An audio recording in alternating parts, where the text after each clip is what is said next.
start the recording. Okay, hello everyone. It's a great honor to have this opportunity for me to moderate this event. The title of our side event is Keeping the Promise, Leave No One Behind, Social Protection Responses to Forcibly Displaced Children. I am Suna Hanos-Penny, Director of International Programs at AÇEV, based in Istanbul, Turkey, and at the same time, Policy and Advocacy Chair of the Early Childhood Peace Consortium. I would like to thank the World Organization for Early Childhood Education, OMEP, together with the Early Childhood Peace Consortium, the Federation of American Women's Clubs Overseas, FAUCO, and the NGO Committee on Migration for bringing our esteemed colleagues today from OMEP, NYU Global Ties, the Sesame Workshop, the Fordham University, and UNICEF. Thank you all for the efforts here to build collective understanding and collaboration among researchers and practitioners. We are a big group here and representing so many organizations and institutions where we want to speak about the challenges faced by forcibly displaced children and need for a comprehensive social protection package, particularly including quality early childhood development to reduce and prevent poverty and vulnerability throughout the life cycle. We are holding this event as part of the Commission on Social Development 62, where the theme is fostering social development and social justice to be able to make progress on the implementation of the 2030 Agenda for Sustainable Development. And this year's emerging issue is the influence on digital transformation on inclusive growth and development. So we are lucky to have the speakers here. They'll be able to give us good examples, and I'm looking forward to the next 70 minutes we have together. How about do we have Mercedes on the call right now, Maria Pia? She just sent a message. I will be there in a few minutes. Okay. So in particular, we would like to stress that culturally relevant programming is very important, and tailoring for the needs of the forcibly displaced children and their caregivers. I would like to take the next couple of minutes to make some introductory remarks from my side, and then I will ask Mercedes to share her remarks. So as a global community, we're really facing a momentous and incredibly complex challenge. Inequality is on the rise. Conflict is increasing globally, and conflict impacts people of all ages. However, children are particularly vulnerable to violence and neglect. Today, more than 250 million children under the age of 5 are presently living in low and middle income countries where they are at great risk of not reaching their potential. So this reality really has a profound impact on children. And of course, this impact is compounded with the fact that children and parents experience immense stress when they're enduring war and adapting to challenges of displacement. We call this toxic stress, being exposed to adversities at an early age. And this really has, research has shown, immense associations with a broad range of negative life outcomes, including significant emotional and behavioral problems. So knowing that children are disproportionately impacted by poverty and war, there are climate disasters, they're exposed to toxic stress that really limits their potential and perpetuates intergenerational cycles of poverty and violence. So in that case, we're really in need of some global solutions that will disrupt these cycles and build strong foundations for a sustainable development, social cohesion, promote a culture of peace.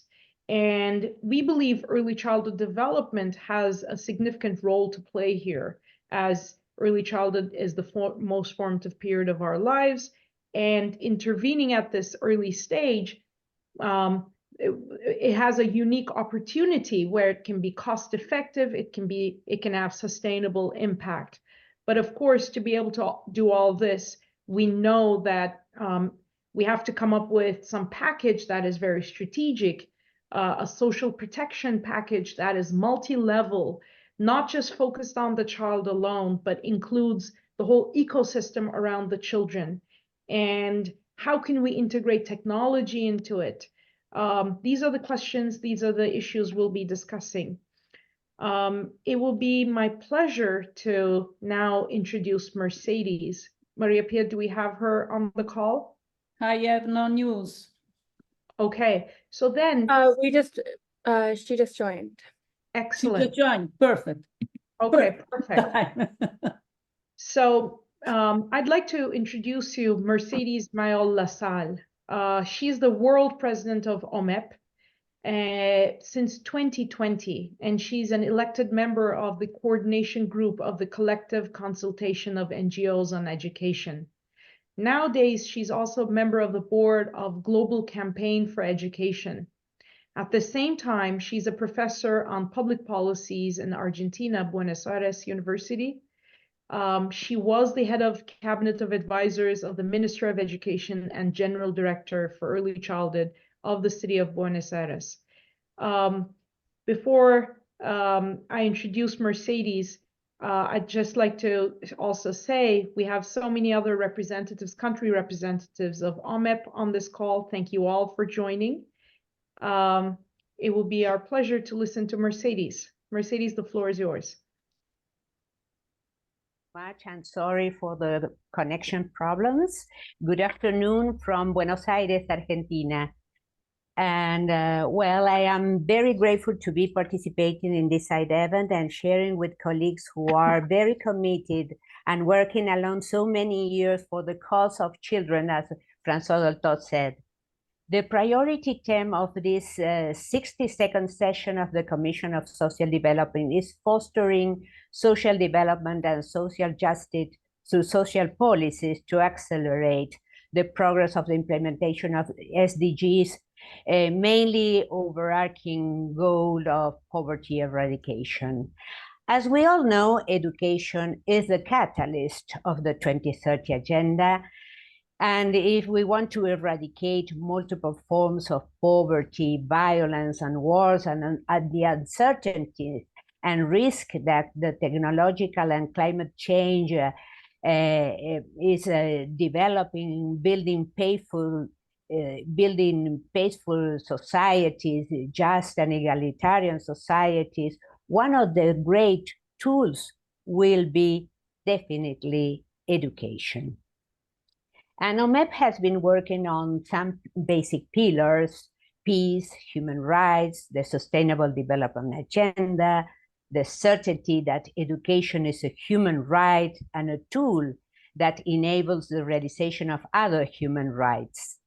As the Brazilian pedagogue Paulo Freire said, education does not change the world, but it changes the people who will change the world. During early childhood, the foundations of each person's development and citizenship is formed. And states and adults have an enormous ethic and social responsibility for the lives of children and their well-being. And that is why it is so important to take care to the new ones, as Anna Arendt said. The world, states, and societies have committed themselves to a challenging and inclusive agenda, promising to leave no one behind. It is recognized that every human being has the right to develop fully, and that is a process that begins at birth and even before that. All these intentions are or should be fulfilled through public policies, the systems that all the people has, all the state has. Comprehensive public policies that ensure care and education from the first moments of life are central to the protection of the right to development and to the recognition of the dignity of each child. Young children are today citizens, and also of the future of the societies, future societies, because they are the people who will continue to change the world. But early childhood care and education is more a privilege of a few than a right to all, especially for children in violent contexts or wars, immigration, or asking asylum.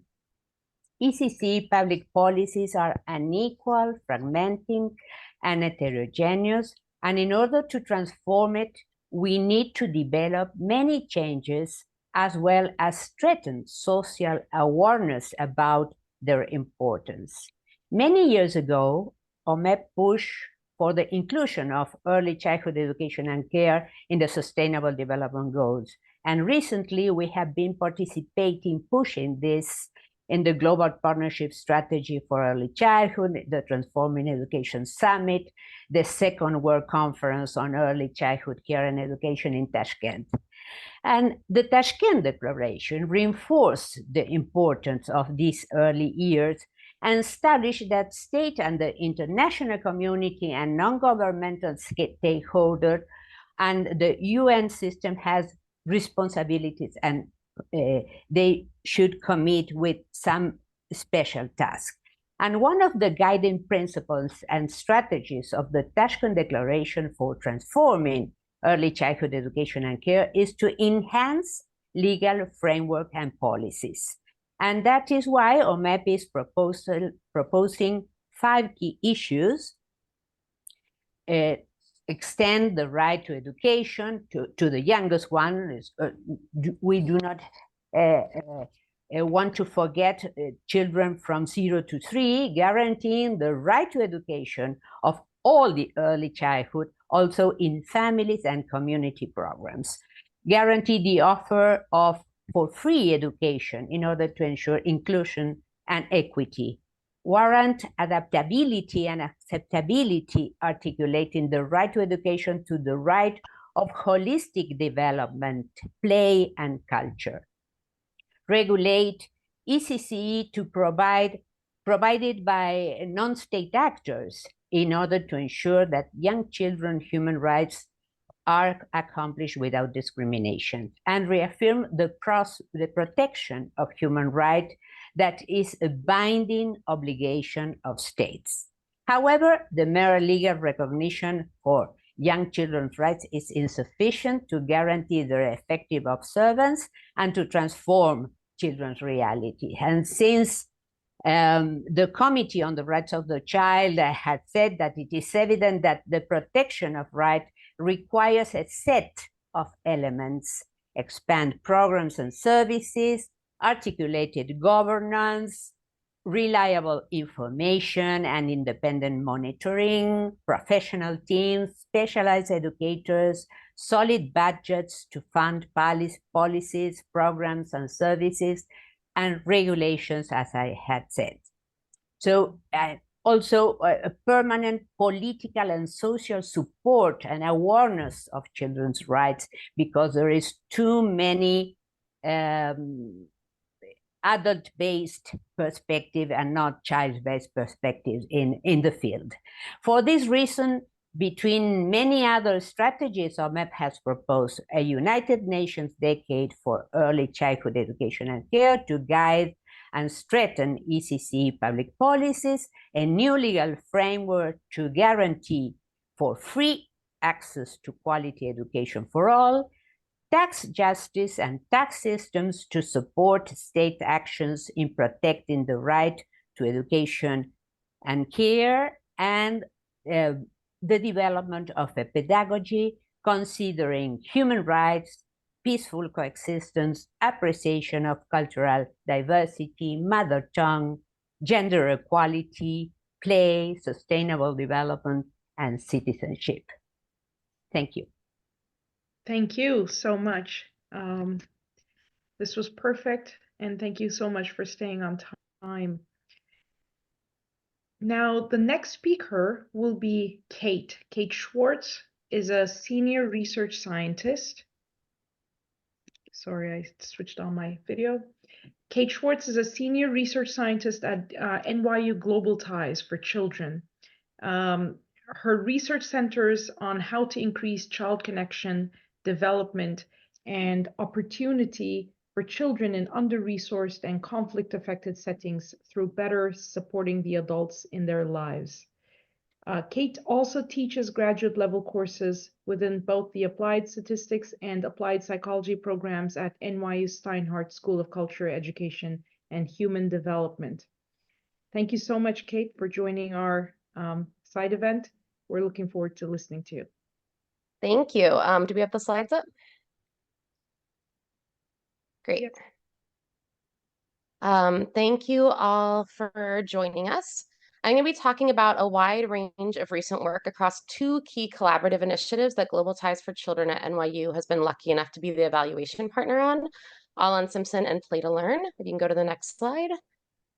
These initiatives, all of which are in partnership with Sesame Workshop, focus on expanding access to play-based early childhood opportunities and education within refugee and internally displaced populations. Specifically, we worked with the International Rescue Committee in the Middle East as part of the Syrian refugee response, BRAC, as well as ARCAD and IDDRB, and Bangladesh as part of the Rohingyan refugee response, and Innovations for Poverty Action in Colombia as part of the Venezuelan refugee response. The specifics of the projects changed a lot over the past 6 years, most notably to accommodate the need for more remote services as a result of the COVID-19 pandemic, which I'll talk about. But ultimately, we ended up evaluating the impact of 5 main programs.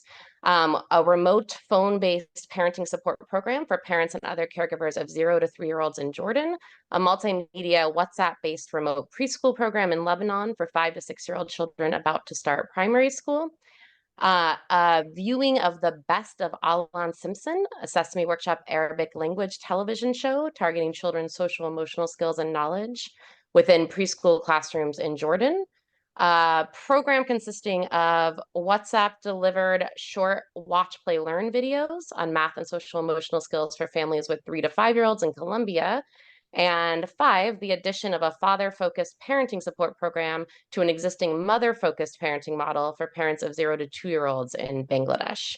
We also did an implementation study of a program in partnership with Jordan's Ministry of Health aimed at infusing early childhood development messaging into well child and vaccine visits in Jordan. In all cases, we worked with both refugee and host community families. And given time constraints, I'm gonna just try to distill all of this down to 3 key takeaways across this body of work. If you go to the next slide. First is that remote programming can work, even at ages where we tend to think that effective services need to be in person. That we evaluated this at all is in many ways a fluke of the pandemic, although a very lucky one. Because if we want to increase access to a wide range of social protection and early childhood services, to hard to reach communities, we're going to need innovative solutions in doing so. And that's likely to include remote or hybrid programming. So if you go to the next slide.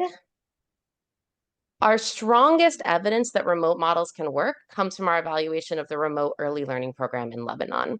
This was a fully remote preschool program in which families were provided with home learning kits that included art supplies, worksheets, storybooks, and then participated in WhatsApp group virtual classrooms with 5 to 6 parents or other caregivers, where the focus was on supporting the parents in implementing the preschool activities at home with their child.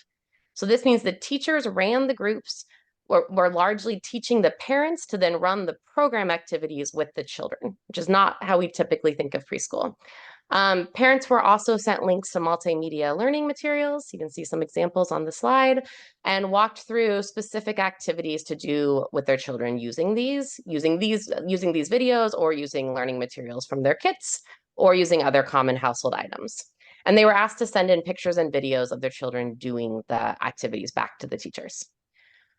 This 11-week program was an 11-week program with around 3 calls a week, as well as some one-on-one follow-up as needed from teacher to caregiver, led to an effect size of 0.45 in overall child development as measured by the IDELA delivered remotely, 0.45 or more in child development, literacy, and numeracy, and an effect size of 0.36 in social emotional development and 0.21 in motor skills. For people familiar with those terms, that's in the range of what we see for in-person preschool versus no preschool. So these are incredibly large effect sizes from an 11-week remote program. Next slide.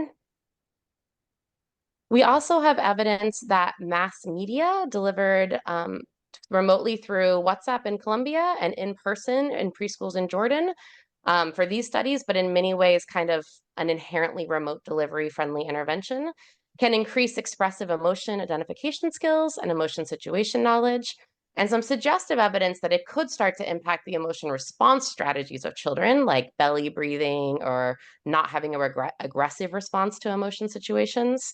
Although our sense is that there's more needed to strongly affect those outcomes, that those are a little bit more complex outcomes.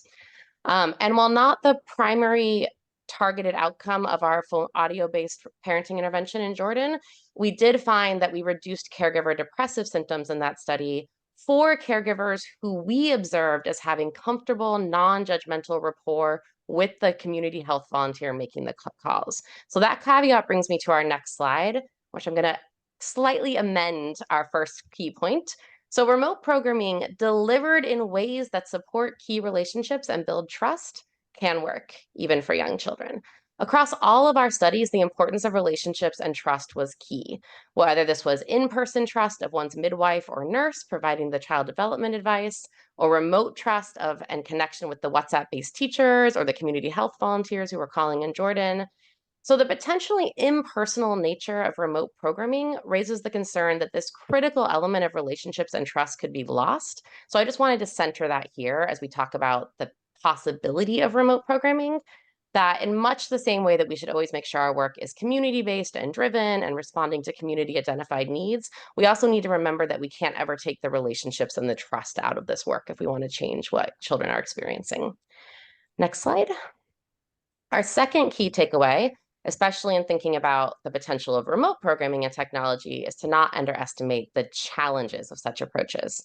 Data access and Wi-Fi were raised as serious challenges in all of our remote studies and may have contributed to why a not unsubstantial number of families did not actually engage in the WhatsApp video sent in Colombia.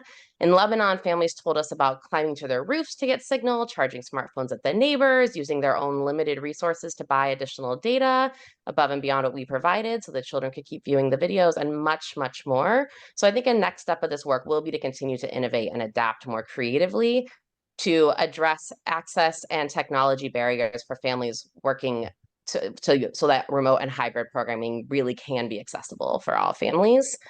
Next slide.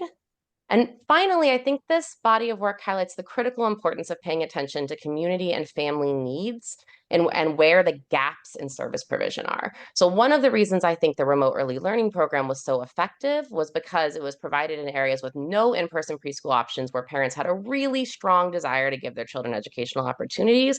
And so it filled a really apparent need, and parent engagement was thus extremely high. If you look at the next slide, this need to look at what we're missing in current programming is also highlighted in our work in Bangladesh with fathers. What fathers need and want from programming is likely different from what mothers need, and there's so very, very few parenting programs focusing on fathers. So in this context, the Rohingyan fathers told us what they were wanting, and they were looking for stress management, anger management, relationship skills. And so that is how the program was created to serve them.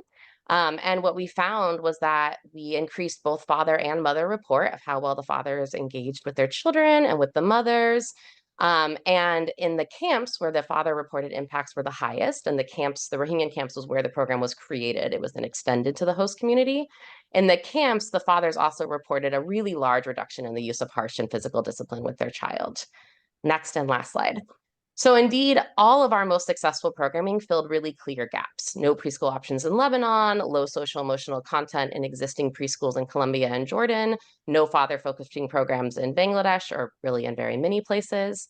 Where we did not see impacts, such as in math skills, which were also a focus of the Watch, Play, Learn videos in Colombia, we discovered later that the content overlapped almost entirely with existing content in the local preschools, where 87% of our sample attended. So in seeking to leverage technological and other innovations and expand our social protection access and services for displaced populations, we need to make sure to form strong relationships with the communities being served and always listen to them and mind the gaps because they know what they are. Next slide. Thank you to our incredible and numerous partners in this work. It's been amazing to be part of this extremely diverse multi-organizational team and to be able to work in these incredible contexts. And sorry for going a minute over. It's a lot of work. Thank you so much, Kate. It's incredibly interesting. Um, because of because we're pressed for time, and since Sherry's presentation will be very complementary to this, I will give the floor to Sherry. So I would love to introduce Perfect. Sherry Weston. Sherry Weston is president of Sesame Workshop, the nonprofit educational organization behind Sesame Street. My generation, we grew up with Sesame Street. Now my child, she grows up with Sesame Street. So everyone knows about them. Sherry Weston spearheaded a partnership with IRC to bring critical early education to children in the Syrian response, which was awarded the MacArthur Foundation's first ever 100 million grant. The project was later on expanded to children affected by crisis in Bangladesh, East Africa, Latin America, and those who have been forcibly displaced by Afghanistan and Ukraine. Sherry Weston has also held leadership positions in media, nonprofit, and public service. She served as assistant to the president for public liaison and intergovernmental affairs for President George W. Bush, assistant secretary for public affairs at the U.S. Department for Housing and Urban Development, and held senior positions at the ABC television network. Thank you so much. Sherry, the floor is yours. Thank you so much, Suna. I am honored to be here. I especially joining this esteemed group of other panelists, and I want to thank all the organizations for bringing us together for this really important conversation. So as many of you do know, Sesame Workshop is the organization behind Sesame Street, and we use the power of media and Muppets, we like to say, to reach children with quality education in over 150 countries, and many of those are places where children do not have access to quality education. We also like to think that those characters, our Muppets, become trusted friends and powerful role models for young children. And they're not just teaching letters and numbers, but they're modeling important qualities like respect and understanding. And we have always focused on the early years because we know that's when we can have the greatest impact. So it's no wonder why early childhood and peace are so connected. You know, this is when a child is forming their sense of self, their sense of the world around them. And it also is when they're learning to trust and perhaps sometimes not trust. So it offers us a unique opportunity to reach them in those formative years and help them to respect and understand differences and to gain empathy. But as Suna mentioned, for over more than 222 million children worldwide are affected by conflict, crisis, climate emergencies, and this really impacts their opportunities to build the skills and resilience that they need to thrive and to lay a foundation for peace. We have proven, and I love the presentation that NYU just shared, we have proven that media can be a powerful tool to ensure that children can continue to learn even when the traditional services and access to education is interrupted. And we always take a local approach to create that media so that it's culturally responsive and reflects children's daily lives. We do believe that children learn best when they see themselves reflected in media and when they can identify with those characters and those storylines. In order to do that well, we always work with the local community. We start with local educators, local ministries of education, bringing in the creative talent, the producers, and the parents and children themselves as we develop programming to ensure that it will be culturally relevant and provide opportunities for children in their own language, in their own culture. And I think one of the best examples of that may be our recent Muppet editions in Cox's Bazar in Bangladesh. And we have a photo of Nora and Aziz, if that can be pulled up. These are two new Sesame Muppets, very special. And I think one of the most powerful things about Nora and Aziz in Bangladesh is these are the first time, this is really the first time that Rohingya children have seen themselves reflected in media. These are children Muppets that look and sound like them. They're part of our Play to Learn humanitarian program, which was developed to use play-based learning and developmental programming and research to be an essential part of our humanitarian response there. I think there's one other photo as well.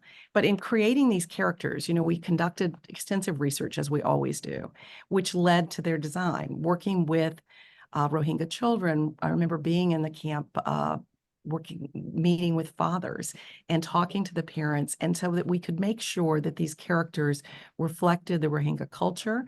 For instance, Noor is very curious about the world, and Aziz loves to tell stories, which is a huge part of the Rohingya culture.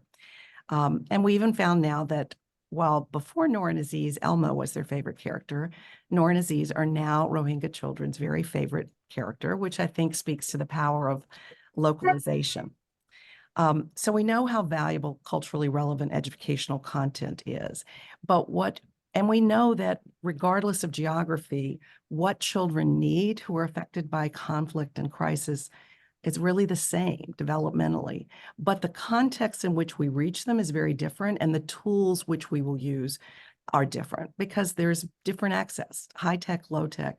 In the Middle East, we were able to use mass media as well as digital media, WhatsApp and various tools. In the Rohingya community, there was not access to media, not access to technology. So it's much more low tech in terms of storybooks, in terms of parenting materials, direct services for home visits and play labs, and Pico operated, battery operated Pico projectors. So we learned to really contextualize how we reach children and that local culturally relevant content. But I think another example is when you think of some of the things that we just shared from NYU, I think one of those great studies was about our WhatsApp work. And that's, to me, an incredible example of using that powerful tool, using that digital technology that we could load a Hunt Simpson in the Middle East, our content on WhatsApp, reach parents who no longer had access to traditional schools during COVID, and to Kate's impressive outcomes, have outcomes in 11 weeks that were equivalent to a full year of pre-K. That's pretty powerful. So as we layer ECD into all opportunities, and I don't mean just our technology and Sesame's media, but layering into other sectors that touch children really increases our ability to have a low-cost intervention, whether it's integrating these learning materials into health clinics or to direct parenting for caregivers, home visits, gives us a tremendous opportunity to increase ECD gains by working across the sector with other partners in health, water, sanitation, gender equity, wherever we can. I think it's just so important that in any way that we're serving children, especially children affected by crisis, that we're looking also through the lens of a young child. So the other thing I would also say is research is a huge part of our DNA. We were so proud of the outcomes of NYU, our partner on both our work in the Middle East and Bangladesh. And I think I have one last image from that Hunt Simpson work that I'll share. But in closing, I'd just like to say, with over 110 million people displaced today, almost half of whom are children, we know this work is more critical than ever. Sadly, these numbers will only increase with climate disaster and other disruptions.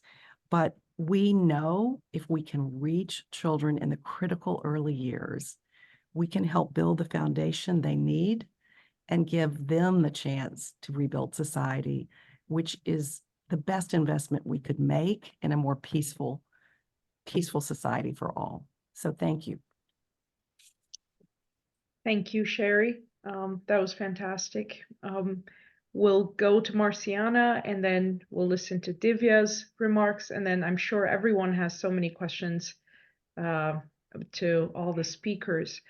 Dr. Marciana Popescu is a professor at Fordham University Graduate School of Social Service and a Fulbright specialist on migration policy. She conducted research on migration policies within the EU space as a Fulbright senior scholar in Austria, and on the impact on women, asylum seekers, and refugees. She's also a member of the UN NGO Committee on Migration, working on global and local migration policies.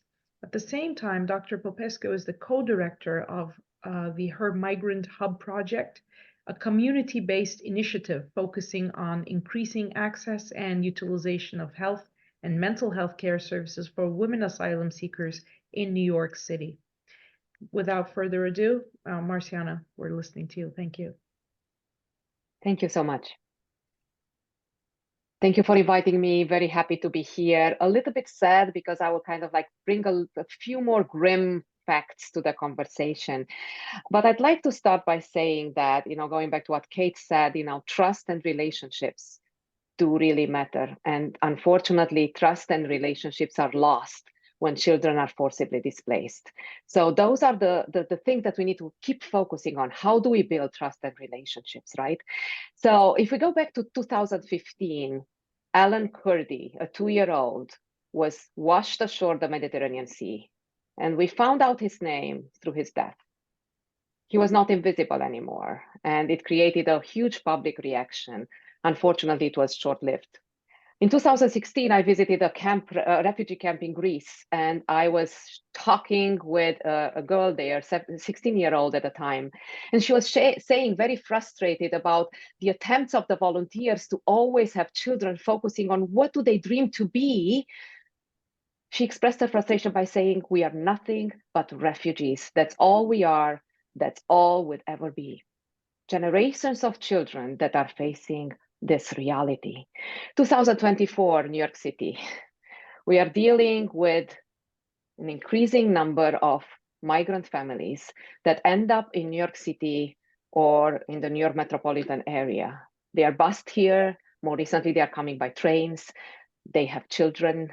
They are placed in a city shelter system that, no matter, like, depending on who you are listening to, is overburdened, overwhelmed, or simply ineffective in addressing their needs. While the numbers of children in migration, are huge and are keeping increasing, what is really concerning is that we have over 43 million children as of the end of 2022 that are currently forcibly displaced. And this represents 40% of the totally forcibly displaced population. Not only that, but in 2024, 1 in 5 children are living in conflict areas. The risk of harm for these children is 20 times higher. Children on the move are exposed to multiple effects of, like all these other things that they are now highly vulnerable to. And the impact of that leads to ongoing trauma. Children at the border of the US, the southern border of the US, are going through added incidents, added occurrences that are contributing to their trauma. We're talking about apprehension. We're talking about family separation. Yes, it still happens. We are still dealing with trying to reunite families with children. We're talking about detention for children that should never be detained in any way, shape, or form. In 2023, approximately 76% of all children in the system through migration were over 14, right?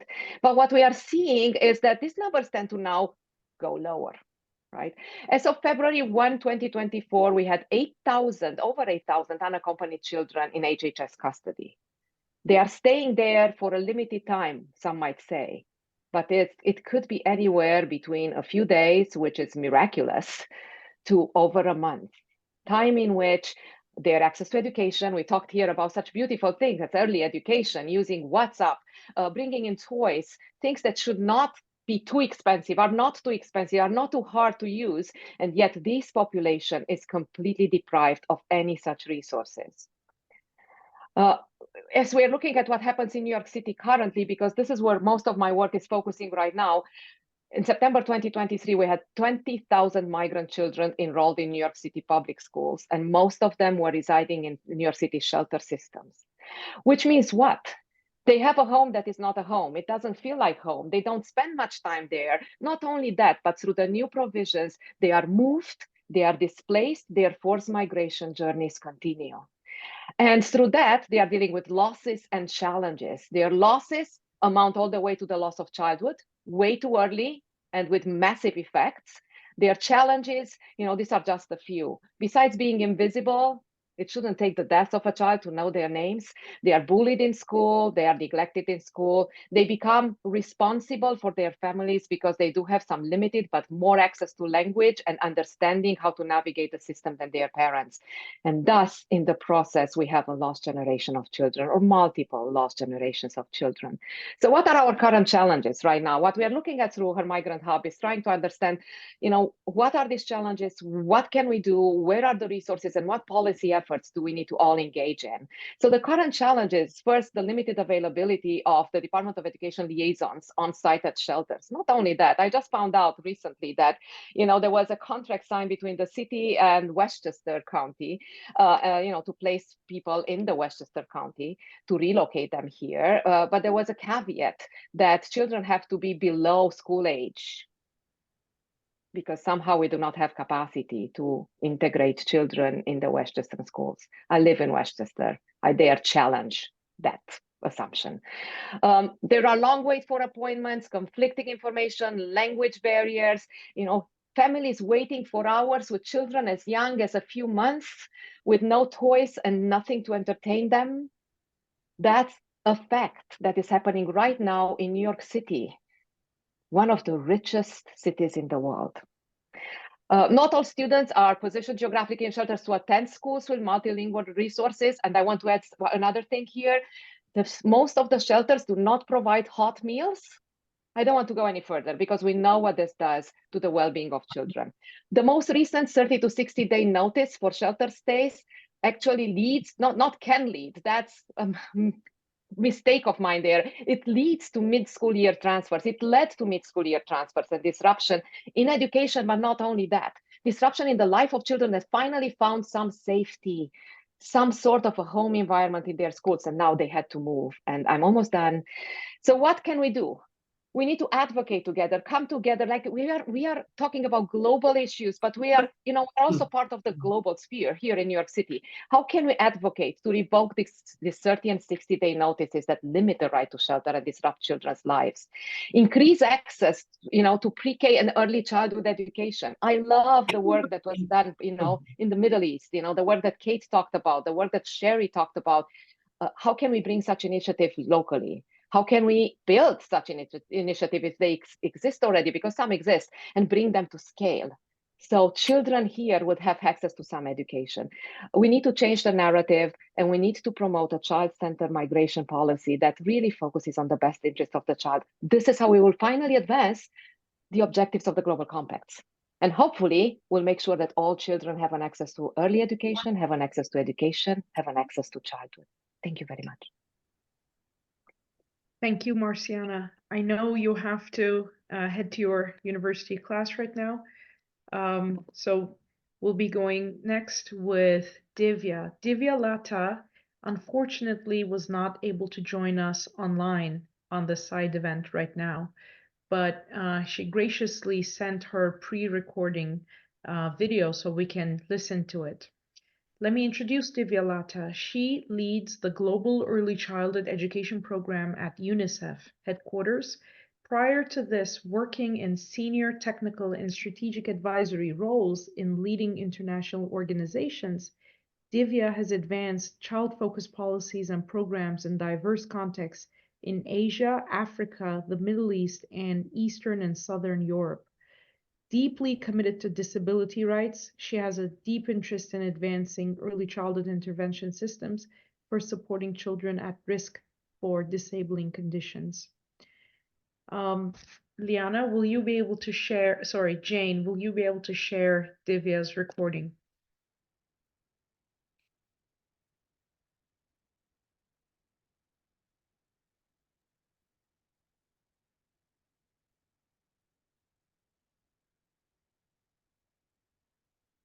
Can you increase the volume?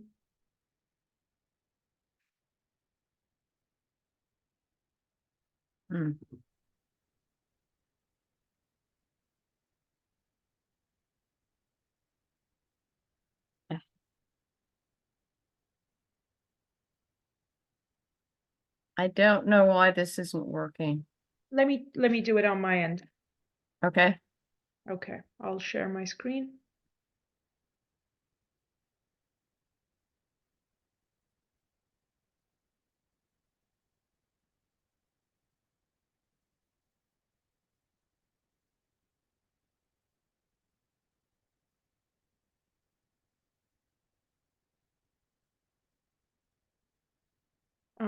You should be able to see my screen right now, correct? Yeah. Okay.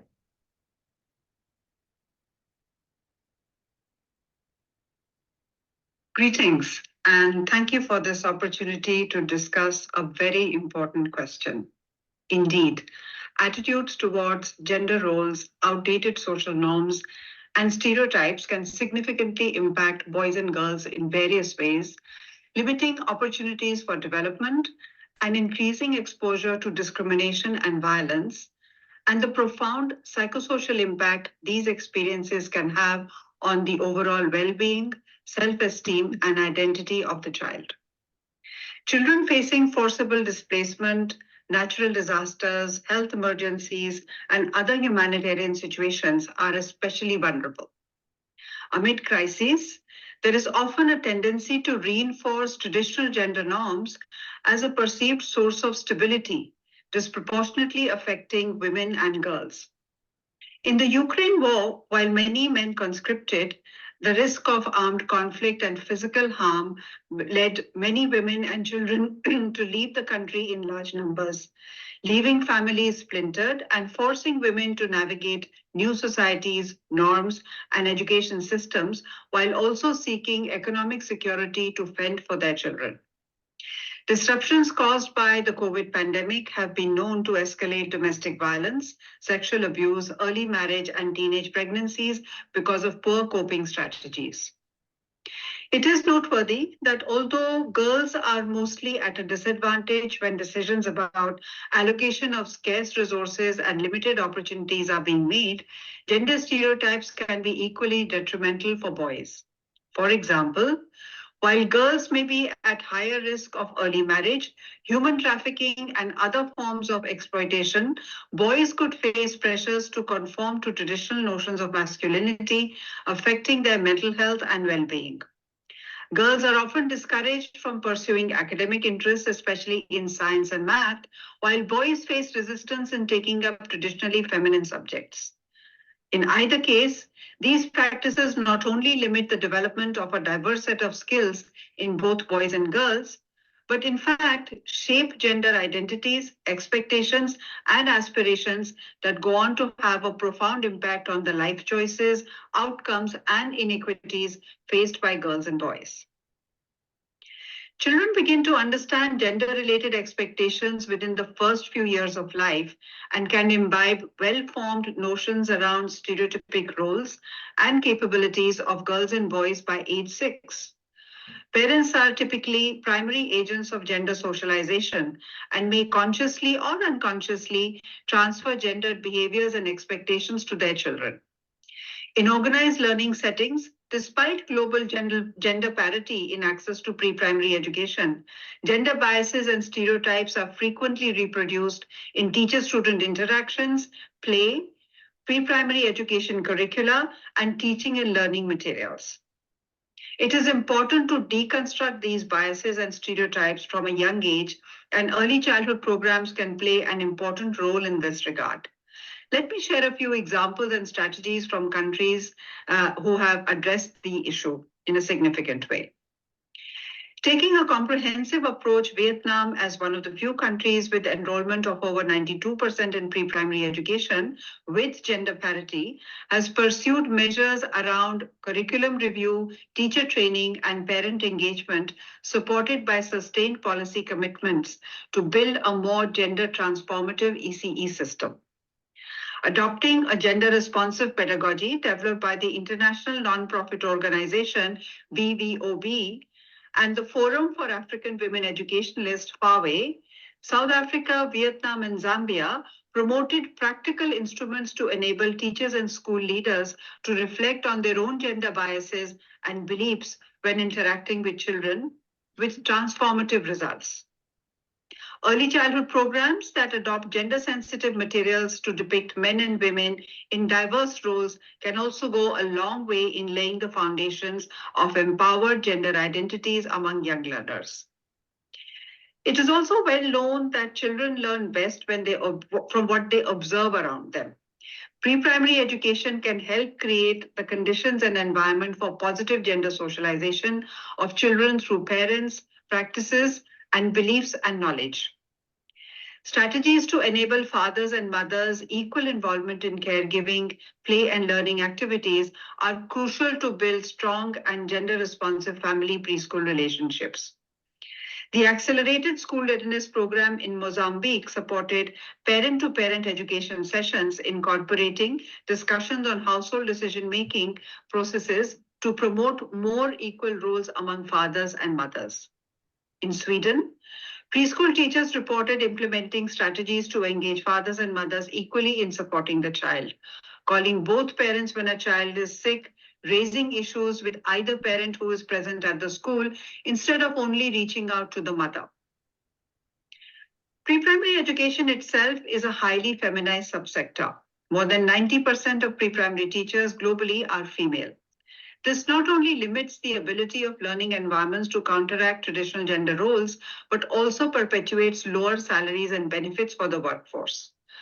Norway has used targeted measures in successive national education action plans to recruit more men in pre-primary education, including establishing a network for men in kindergarten, tripling the number of male teachers in pre-primary education in little over a decade.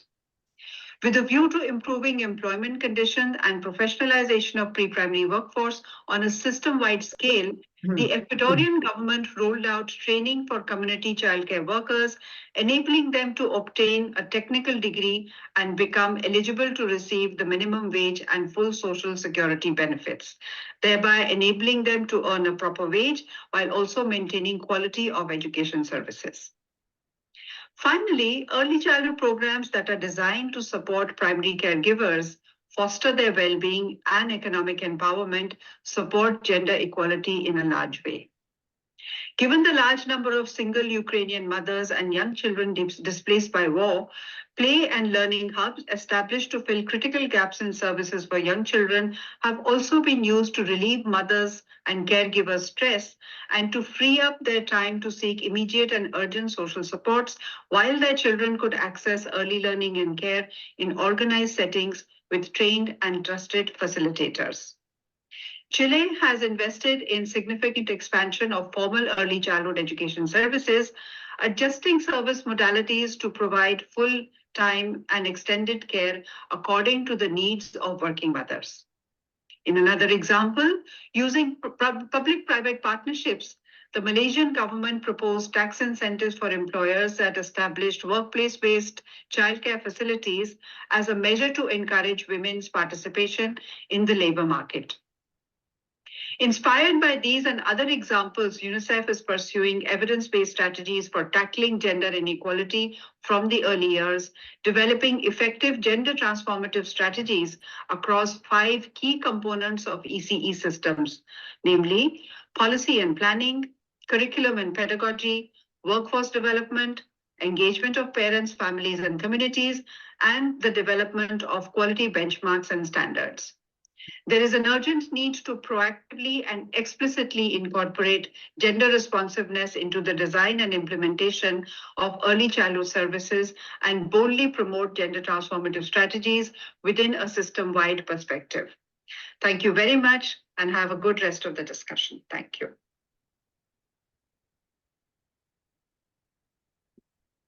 Okay, this is great. So we've listened to all our speakers. And now I would like to open the floor to an open discussion. This is our Q&A session now. We have about a little more than 15 minutes. I'm looking at the audience. Would anyone like to raise a question? I know I have my questions. So why don't I start? I'll start with Mercedes. So Mercedes, we know that OMEP is promoting a UN decade for early childhood education and care. Can you explain the main objectives of this initiative and how, like, its relevance in a social protection system? Well, thank you for the question. Well, throughout its history, the United Nations system has placed on the international public agenda a series of issues based on declarations of days, weeks, years, and decades. And OMEP is willing to propose by we know we need to join at least 11 countries all over the world to declare by the United Nations Decade for Early Childhood Care and Education. And it has really, it's an enormous tool. It has a lot of importance since it would offer a set of guidelines and strategies in terms of policies to governments that can use to guarantee the early childhood holistic and comprehensive policies, and in connection with the enshrined rights. I was thinking in the last words of Marciana, she said we need to work on the best interest of the child. That is a principle of human rights and the Convention on the Rights of the Child. And the main objective is to place early childhood in the center of the agenda. Early childhood is always hidden. And promoting a creation of a broad world movement to increase efforts to holistic protection. And the objectives means to develop criteria about universal and sustainable services and programs, comprehensiveness in the approach and in the governance, public and private financing, tracking and monitoring public policies and best practices, inclusion and participation of families, children, communities, and children from birth, because children have their own languages. And of course, improve the coverage and the quality, and taking into account that children have their own culture, and their own culture is connected with play, so and with art, languages. So this can be one of some of the main aspect or objective that could be inside the proposal of the decade. And nowadays, we have been working only with the Latin America and the Caribbean countries through an initiative with the Institute of Early Childhood and Adolescence of OAS, and really we have an opportunity to push this idea inside the UN, and of course I count on your help and your collaboration, and because OMEP alone cannot develop such a project. We need our friends, our colleagues, and all the people that are advocating for early childhood education and care and human rights. Thank you. Absolutely. Thank you. This is a product of a combined collaborative effort, but we really also appreciate for OMEP's efforts for promoting a UN Decade for Early Childhood Education and Care. Thank you. So I'll switch to Kate.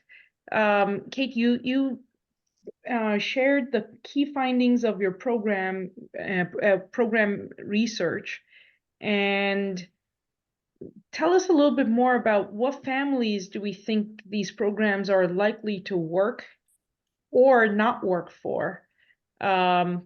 So for whom do we need further innovations and adaptations to be able to reach them better? Because you've been doing research in so many countries in a very scaled up environment, so there's quite a bit of learnings there for all of us. Yeah, happy to. I didn't have time to get into that in my presentation, so thank you. One really exciting point is that the Remote Early Learning Program works equally well for all families. So I think one of our stereotypes might be not only that you can't do remote school for really small children, but that it wouldn't work. You can't leverage parents in that way unless the parents themselves are highly educated. And it worked just as well for illiterate parents who talked about learning to read alongside their child. It works just as well for all education levels, which is really exciting. In terms of adaptations needed for other programs where we weren't seeing that kind of universal impact, the father program in Bangladesh actually worked best for those experiencing the most adversity, which is great from a like equalizing point of view, but there were lower impacts for families that had less. So I think that might be a targeting, and like different families might need different things.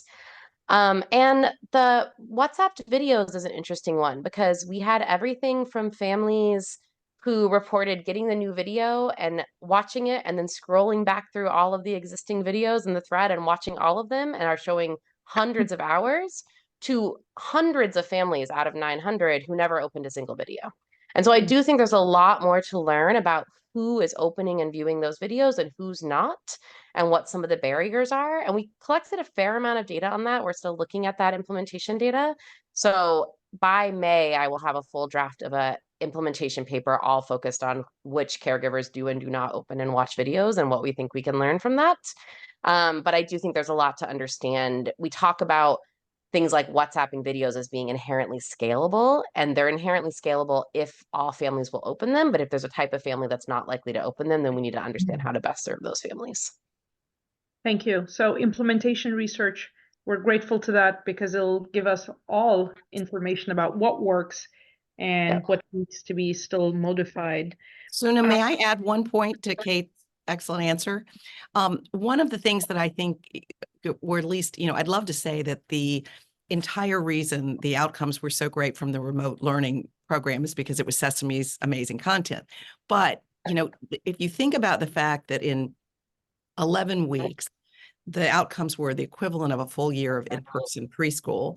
And that was in literacy, numeracy, social emotional skills. But to Kate's point, I think one of the most powerful added benefits is learning that worked for those parents who were less educated as well as those who were more educated, because usually that really affects the outcomes. But understand that it wasn't just giving them the material on the WhatsApp or the content. It was that our partners on the ground, the IRC, had trained facilitators who called the groups of parents twice a week. And in those calls, they were encouraging and facilitating how to use the WhatsApp content with their children. So I agree that this content is very powerful in this vehicle, but the fact that we were orchestrating, you were ensuring that there was increased engagement between parent and child, and you knew it was at least twice a week because those calls were organized twice a week. And that's why I think those outcomes were so strong in 11 weeks. Thank you, Sherry. Kate, in fact, says it adds up to 31 calls over 11 weeks, like you're saying. So that support system really gives them a bit of a nudge, I guess, right? A behavioral well, nudge. and it's combining the technology using WhatsApp with that human interaction and facilitation, which I think makes it much more powerful. And that's just the group calls. The teachers were incredibly committed in that program and did follow-up calls as needed when they saw that a family was struggling. The family sent in videos and pictures of their kids doing the activities. There was just an incredible level of engagement with the materials.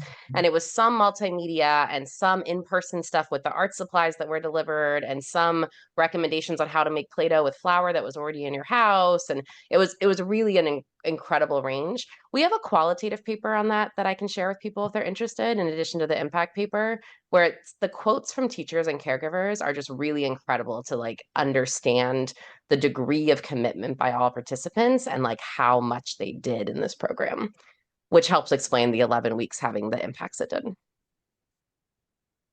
That's great. That's absolutely great. On our earlier comment that Mercedes shared, on the UN Decade of Early Childhood Development, a participant from our audience, Elizabeth Koffler-Schumann, has reminded us that there is a complementing initiative. Elizabeth, would you be able to share it, or would you like me to read your message? I'll go ahead and read it. So she's reminding us that the Human Rights Watch circulated a petition some time ago to add an optional protocol to the Convention on the Rights of the Child, making pre-primary and post-primary education mandatory. There's another question. Am I saying the name correct? Can I say something? Oh yeah, please. Yes, this initiative is part of the Tashkent aims to change the legal framework around early childhood education and care, and also we are working together with Human Rights Watch, with the Right to Education Initiative, with the University of Oxford, and with some other people that I can't remember from other organizations in Switzerland, in Geneva, and also with the human rights reporter of the human right of education, because we know that the problem is that early childhood education is not in all the documents, in all the legal framework, it is not said that it is for free. And we know that there are huge inequalities in the world. And due to that, young children, most of the young children cannot access to early childhood education and care programs or institutions. Thank you. Thank you, Mercedes. There's another participant who's asked a question. Am I pronouncing the name correct? Desiree Salim. I'll ask the question. What are some examples of early childhood advocates engaging with advocates of older children to discuss the continuity of ECE work?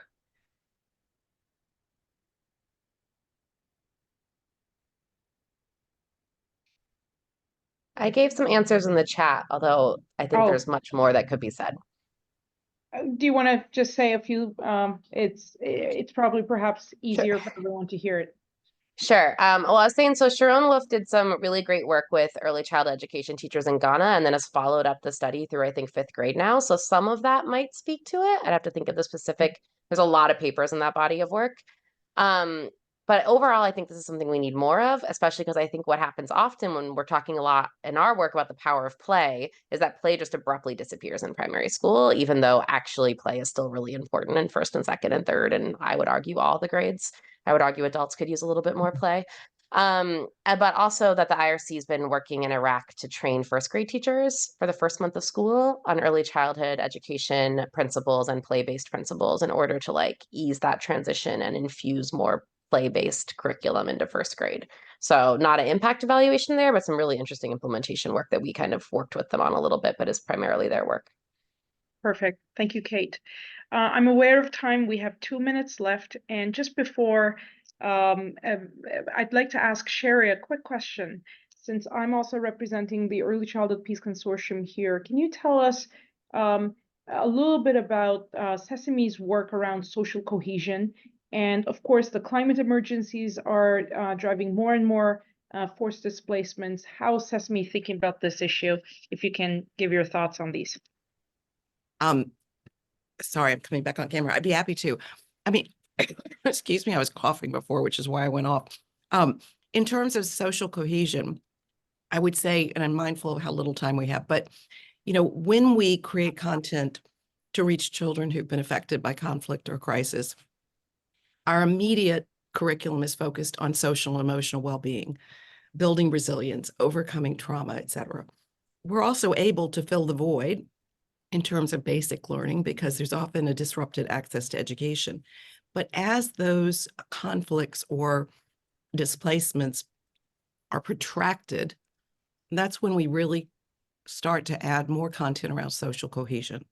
Because we know even when children are immediately welcomed, having been displaced, the longer they're together in another country, there start to be certain resentments of what resources, limited resources. It's often a poor country where the native children also have, you know, challenges in terms of resource allocation and access. So we do a lot at that point about respect for differences, celebrating one's own identity and culture, and also building a sense of empathy and understanding. So I think social cohesion is such an important goal and an important aspect to be infused into the work and the content we provide for children in these settings. And in terms of climate, I would say the same. We all know there's going to be even more displacement, if not conflict, climate disasters. So we know we can be there. We know we have tools to reach children when they're displaced or disrupted, regardless of the cause. But I think there's also an opportunity to be creating content, creating curriculum that is specifically addresses some of the inherent challenges of climate disaster, the need to build climate resilience, if you will, through the lens of young children. And, so many people are trying to do more and more to address climate issues, often technology or carbon recapture, but looking at the human element, the human impact, and also, as always, for us to say, don't forget looking at it through the lens of young children, to give them the creative problem-solving skills they need, to help them build resilience, to, as they form their sense of identity, to think of themselves as stewards of the environment, and, of course, the basic STEM and environmental literacy content that would be very valuable. So I think those social cohesion and addressing the impact on children of climate is a really important thing for us to all think about how we can best provide. Thank you. Thank you, Sherry. I'm glad you had a chance to touch upon those 2 points. I'm wary of time. Thank you so much. There are comments in the chat saying great work by the team of Sesame Street on contextualizing their approach to reflect the local cultures and working with children in migration, how the initiatives presented have considered the preservation of children's mother tongues is another question. Looking at the time, I'm pressed. I'm thinking we need to end it, but this is what we will do. We will be sharing this recording and disseminating it, and we will have the slides, and everyone's emails will be there, so we can follow up with emails, questions through email. Thank you so much. We would, I guess, as we're ending, I'd like to stress that yes, culturally relevant programming is very important, and we're grateful to the research that's being done in this area by our colleagues, and also all the advocacy work that our colleagues are pressing for. Thank you so much.